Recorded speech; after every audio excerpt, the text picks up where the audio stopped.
Okay, I posted a video about the Ben Johnson situation and how the Lions can deal with that, but if some of you are, they just don't seem ready to move on from the season yet. So here's what I think happened against the Commanders.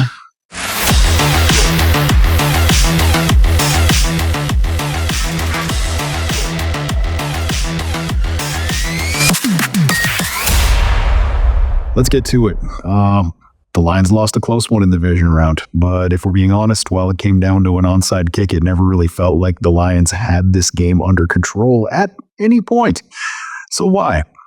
First, let's give some credit where it's due. The Commanders were not some 9-8 Steelers team limping into the playoffs on a losing streak. Like, that was a 12-win team that hadn't lost a game since before Thanksgiving that the Lions were facing.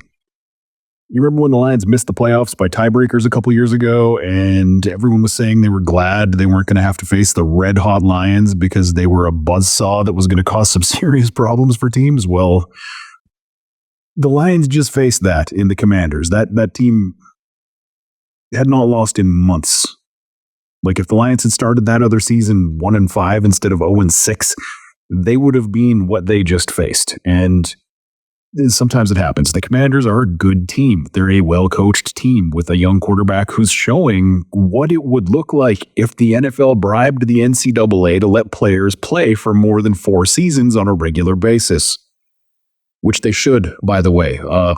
You want a developmental league, just make college football a developmental league. At this point, I can't see anyone having a problem with it. We've got the NILs. They're already getting paid. Like, if we can get fewer 21-year-olds with 8 starts getting drafted in the NFL and more guys with 40 starts for 3 different programs, I suspect the NFL would have a much better game. And they wouldn't have to call the game so ridiculously to favor offenses. Anyway, that's the first thing. They faced a really good team. That team played lights out on offense, at least. They still gave up 35 points, but the defense got just enough stops to make it matter. And does that remind you of any team that you've spent a lot of time watching if you're a fan of this channel? It should. That brings me to the second thing. How many defensive players can you lose before it's impossible to stop a good NFL offense, even a single time? We know the answer to that question now, don't we? When Amik Robertson went down, that was the number. And when Brian Branch went down too, that was the number +1. And the Lions were already at a bad spot with Aiden Hutchinson, Marcus Davenport, Aleem McNeil, Derek Barnes, John Kaminsky out. That's about 80% of the intended defensive line snaps on the season on IR, not playing in the playoff game where everything gets harder. And yeah, I'm calling Barnes snaps on the edge as the strong side linebacker defensive line snaps because, frankly, they are. Add a decimated secondary to that lack of a defensive line, and the hype boosts from linebackers just aren't going to fix anything anymore. The Lions had practice squad special teamers in for a goal line stand, and predictably, those guys screwed it up about as badly as you can because they were never supposed to get anywhere near the field in situations like that.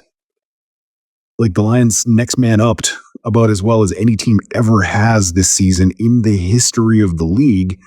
Like, if you look at Sports Info Solutions' work on how impacted teams have been by the specific injuries that they had, the Lions ran away with it and still won 15 games. At some point, your wizard runs out of mana. And AG here is the wizard, and he had no magic left to give us this week. So the defense basically just literally, and I mean figuratively, was not there.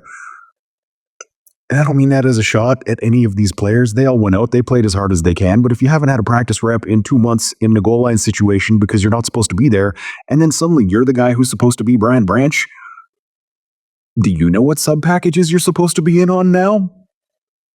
Of course you don't. Also, let's add a high enough decibel rate that you're in constant danger of long-term hearing loss. And also, you get zero time to think about any of this. You just have to go. You think Dan Campbell the only guy who can call timeouts, spends a lot of time counting the players on the field. I'm going to go no, because there's other people who should be doing that. And those coaches were yelling at players like firing a squirt gun into a tsunami of noise. They should have been getting in the face of their head coach, who is the one person who could kill that situation. But instead, they're screaming at guys who have to run 40 yards to make a difference. That's that. The D ran out of voodoo. Some bad things happened. Let's look at the offense. Ben Johnson was no more cute than he always is. Let's be real about that one. Don't sit here and tell me you can't name 5 games that the entire momentum just hinged on completely from a Ben Johnson trick play this season. You love them when they work. I love them when they work. But the JMO interception is an example of the downside. Then we hadn't been seeing that downside all year. You live by it, you die by it, things happen. That's just the way the sport works. The Lions needed points, and a massive component of what had been bailing out the struggling defense just did not have it on that night. Jared Goff played terribly. Not every down, just enough downs, literally the exact number of downs he has to play badly to give the Detroit Lions 0% of a chance to win a playoff game. You cannot turn the ball over 4 times as a quarterback in the NFL and have any chance of winning that game. Those are just facts. Those are the table stakes of playing that position in the NFL. Take care of the ball. Like, you can't be the one who personally derails the effort of the rest of the team. And on Saturday, Jared Goff did. Not that the effort of the rest of the team was the best it's ever been either, but I'm guessing here that we've seen the death of the chanting Jared Goff at every public event in Metro Detroit for a little while, which it's probably a good thing. The valedictorian of some random high school won't be worried about getting their speech interrupted at the crescendo by a bunch of people who got just enough C's to graduate looking for social media clout. Like, Goff missed high, he missed low. He didn't hold the ball closely enough to his body in the pocket. He didn't do a bunch of little things that should be automatic for a guy playing quarterback at this level. And, I'm not saying Goff's not the guy. I'm not saying we now need to go draft a quarterback of the future. Like some kind of slack-jawed, rage-bait producing, so-called journalist. No. The guy had a bad game. And if your opinion is that he isn't a good quarterback or that he had a bad year, you only watched a few primetime Lions games, and I'm going to go ahead and ignore your opinion. I was probably going to do that anyway. Let's be real. So don't go getting all in your feelings about this. As always, if you're mad at me, please like and subscribe below so you can be mad at me repeatedly over the course of the entire offseason. I keep reading Ben Johnson got cute. And no, he got down. And when that happens, the other team has forced you to pass late because the clock becomes your most deadly opponent. And when your QB isn't having a great day, you have to dial up tricks. Now, do I like the 40 passes, 22 runs mix? No. Obviously, I've complained about that repeatedly, particularly when your absolute unit of a running back, Jahmyr Gibbs, is carving the other team up for 7.5 per carry on the day. Like, the other line studs showed up. Amon-Ra had 137 yards receiving. Gibbs had 175 from scrimmage. Laporta had 6 catches on the day, and probably the best touchdown catch of this Lions season was one of them. And on that play, Jared Goff looked every bit as dynamic of a passer as there is in the NFL. Like, a arm angle, yup, 100%. Thrown on the run, yup, dime. But the 5 turnovers on the day on offense, 2 red zone trips dead, and a pick 6.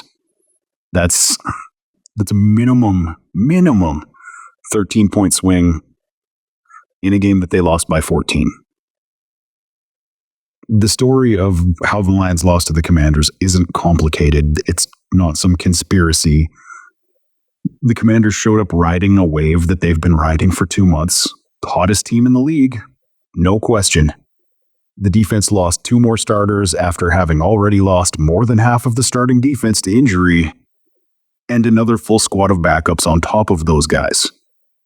And then Jared Goff had a bad night on an evening where he pretty much had to be perfect to make those 2 things not matter. That's why the Lions lost. Not because their coordinators interviewed with other teams 8 or 9 days before the game. Those are the 3 reasons. And we get to think about that all the offseason.